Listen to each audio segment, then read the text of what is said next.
José Martiano de Alencar, também conhecido como José de Alencar, nasceu no Ceará em 1829. O pai dele era José Martiano de Alencar, que era o senador do Império, e a sua mãe, Ana Josefina. Ele não atuou somente como escritor, mas também como advogado, jornalista, orador, romancista, teatrólogo e político brasileiro. Ele foi um dos maiores representantes brasileiros da fase romântica. Um dos seus maiores destaques foi o romance O Guarani, e ele foi escolhido por Machado de Assis para ser patrono da cadeira número 23 da Academia Brasileira de Artes. Em 1847, quando ele tinha 18 anos, ele iniciou seu primeiro romance, chamado Os Contrabandistas, que por fim ficou inacabado. Em 1855, ele assumiu o cargo de chefe do Diário do Rio, onde ele publicou seu primeiro romance, chamado 5 Minutos, em forma de folhetim. Em janeiro de 1857, ele começou a publicar o romance O Guarani, também em forma de folhetim, que alcançou um enorme sucesso. Em 1860, o pai dele morreu e ele se candidatou a deputado pelo Ceará, pelo Partido Conservador. Quando ele visitou a sua terra natal, o Ceará, ele se encantou com a lenda de Iracema e transformou num livro. Em 1865, sob um pseudônimo, ele publicou Cartas de Erasmo, onde ele defendeu o governo forte e propunha uma abolição gradativa da escravidão. Em 1864, ele se casou com Georgina, com quem teve 4 filhos. Durante a sua vida inteira, ele procurou trazer para os livros as tradições, a história, a vida urbana e rural do Brasil. E ele é tão famoso a ponto de ser aclamado por Machado de Assis como chefe da literatura nacional. Ele morreu no Rio de Janeiro de tuberculose aos 48 anos. Obras indianistas que referem-se aos índios e povos indígenas. Exemplos de obras: O Guarani, Iracema e Ubirajara. Obras históricas que falam sobre a história de algum lugar ou de algo que aconteceu. Exemplos de obras: Minas de Prata e Guerra do Mascates. Obras urbanas, que retratam o costume da sociedade. Exemplos de obras: Luciola, Diva e Pato de Gazela. Regionalistas, refere-se a regiões e culturas locais da obra. Exemplo: o gaúcho, o tronco do ipê e tio. O romance regionalista apresenta costumes e cenários que ficaram de fora do acervo relacionado ao romantismo. Foram nesses romances que José de Alencar buscou retratar os diferentes aspectos de cada região brasileira e também a nossa enorme diversidade cultural. Diferente dos romances urbanos e sociais, quem recebiam os papéis de destaque nos romances regionalistas eram os homens. E quando se tratava do nordestino e do sertanejo, José de Alencar conseguia ser bem fiel, porque ele tinha familiaridade com a população e também com a região. Mas quando se tratava do gaúcho, é perceptível um enorme número de falhas, porque ele não tinha tanta familiaridade assim com o sul. E o que foi um dos principais objetos de retratação do romance regionalista foi o interior e também as suas grandes paisagens.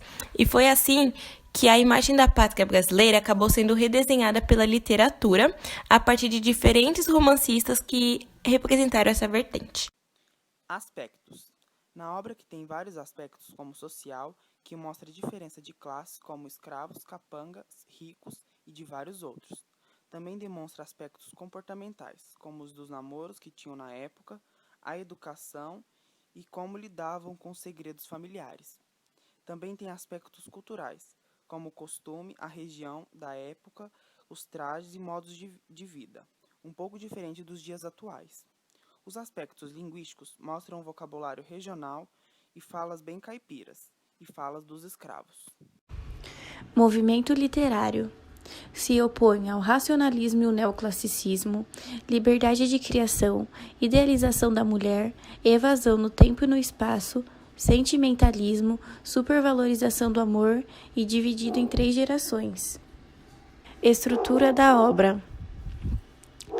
Obra: apresentação dos personagens / tramas, revelações e desembaraços das tramas. Foco narrativo. A história é narrada em terceira pessoa e o narrador é onisciente, neutro, ou seja, ele sabe todos os pensamentos dos personagens e passa isso aos leitores, mas nunca interfere na história. A característica principal da onisciência é o fato de que o narrador sempre descreverá a narrativa, mesmo em uma cena, como ele a vê. Tio foi publicada na época em que o Brasil estava se adaptando com a lei do ventre livre, que também é conhecida como Lei do Rio Brando, onde todos os filhos de mulheres escravas nascidos depois do dia em que fosse assinada a lei estariam livres. Aí o governo dava duas opções. Ou as crianças ficavam com os senhores até completarem 21 anos de idade, ou elas eram entregues ao governo. E também foi nessa época que a Inglaterra estava fazendo uma grande pressão aqui no Brasil para abolir a escravidão. E também, nessa época, ocorreu o maior conflito e mais mortal da América do Sul, que foi a Guerra do Paraguai, que trouxe mais de 270 mil mortos. Essa guerra foi o reflexo da consolidação das nações da Bacia Platina, que eram Argentina, Paraguai, Uruguai e Brasil. Tempo. O tempo predominante é o psicológico, ou seja, o romance não segue uma narrativa linear, e o narrador manipula o tempo conforme as circunstâncias. Ele pode ir ao passado e ao futuro sem obedecer às ordens do tempo cronológico. Espaço. A obra foi ocorrida em Santa Bárbara, próximo a Campinas, no estado de São Paulo. O livro também faz referências à cidade de Itu e à vila de Piracicaba, onde é uma cidade do interior de São Paulo, e faz referências à fazenda do Limoeiro, a floresta, o bar, a beira da estrada, o bacorinho, é um lugar chamado Ave Maria, são recursos peculiares dentro da obra. Tipos de discursos utilizados na obra. Na obra, é possível encontrar o discurso direto, onde ocorre a transcrição exata da fala das personagens. Exemplo: "O que foi, Berta?", exclamou Afonso. Os personagens de Tio são arquétipos da sociedade brasileira do século XIX, os escravos, os aristocratas e o povo pobre. A sociedade da época estava estruturada basicamente em duas camadas. De um lado ficavam os aristocratas, grandes latifundiários e escravocratas, e do outro estavam os escravos e as pessoas humildes do campo. A protagonista dessa obra é a jovem Berta, e o antagonista é o Ribeiro, pois a todo momento ele está querendo matar a menina e as pessoas próximas a ela. Afonso. Ele era irmão de Linda e possuía o mesmo espírito conquistador do seu pai, e ele era apaixonado por Berta. Berta, Inhá, ou Tio, era a personagem principal da história, filha bastarda do fazendeiro Luiz Galvão com Bezita, e é a representação típica da heroína romântica. Ela é descrita no livro como pequena, esbelta, bonita e graciosa. Bezita é a mãe de Berta, que foi assassinada por seu marido Ribeiro. Brás era o sobrinho de Luiz Galvão, tinha doenças mentais e era apaixonado por Berta, tanto que foi ele que começou a chamá-la de Tio. Dona Ermelinda era a elegante esposa de Luiz Galvão e não conhecia o passado do marido.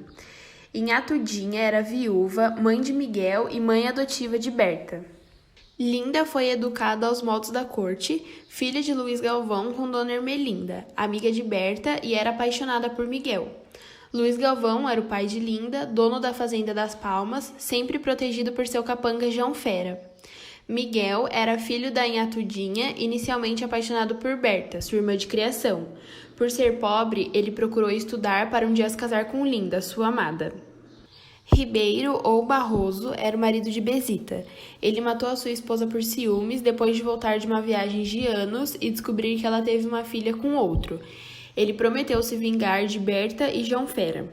Zana era a negra que trabalhava para Bezita e que enlouquecera após presenciar aquele assassinato.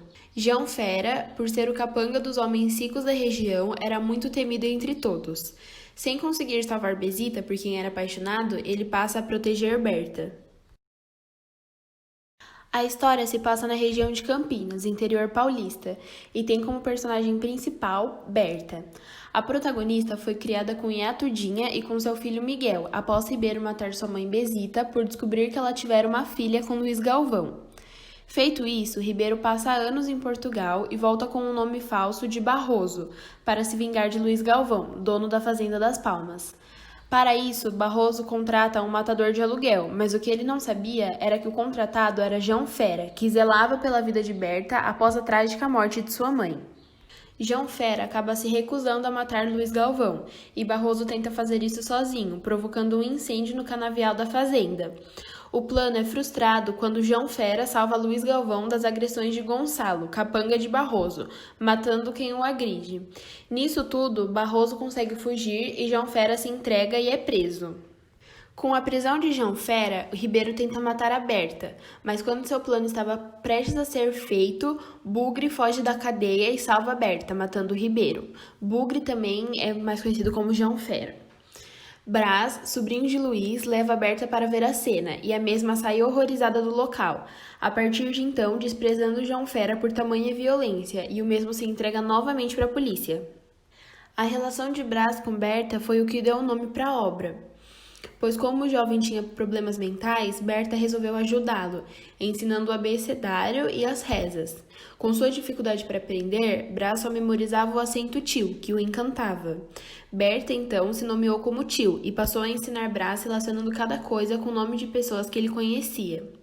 Em certo momento, Luiz Galvão decide contar a verdade para sua esposa, que de princípio não aceitou, mas depois apoiou o marido e falou que eles deveriam reconhecer Berta como filha e contar tudo para ela, tirando as partes desagradáveis. João Fera escapa mais uma vez da prisão e vai à procura de Berta, que já estava desconfiando que Luiz e Dona Ermelinda estivessem escondendo alguma coisa, então ela pede para que João Fera conte a verdade. A garota se emociona com a história e diz que considera João Fera como seu pai, por ele ter cuidado dela todo esse tempo.